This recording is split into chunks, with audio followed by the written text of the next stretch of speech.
like a volcano.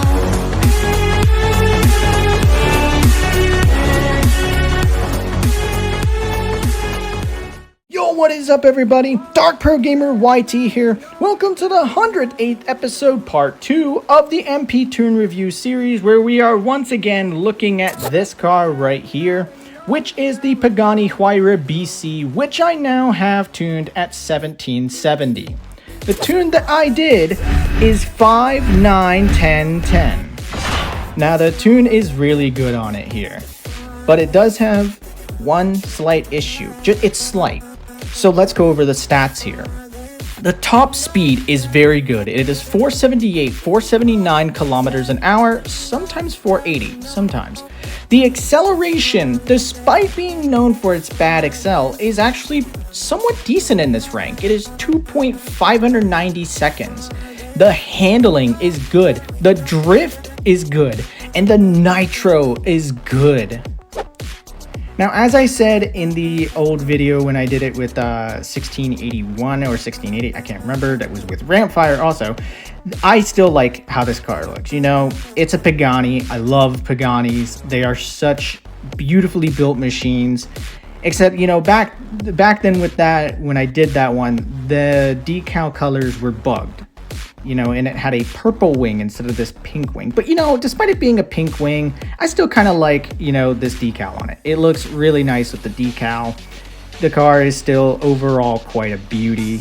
And if my engine sounds weren't busted, the sound would be absolutely beautiful on it. So without further ado, let's take this car into multiplayer and see exactly how it does, and we'll talk at the end of the races to discuss my final thoughts of its performance, and I would like to thank Lemon for joining me in these races. So let's go, everybody.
And now here we are with my final thoughts for the Pagani Huayra BC at 1770.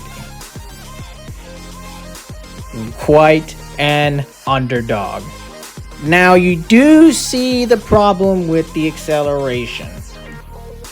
It's not as bad as I was expecting for this car, because this car does not have good acceleration. Apparently it doesn't also when it has Sportsline. So be aware of that. It's not exactly the fastest Excel with that.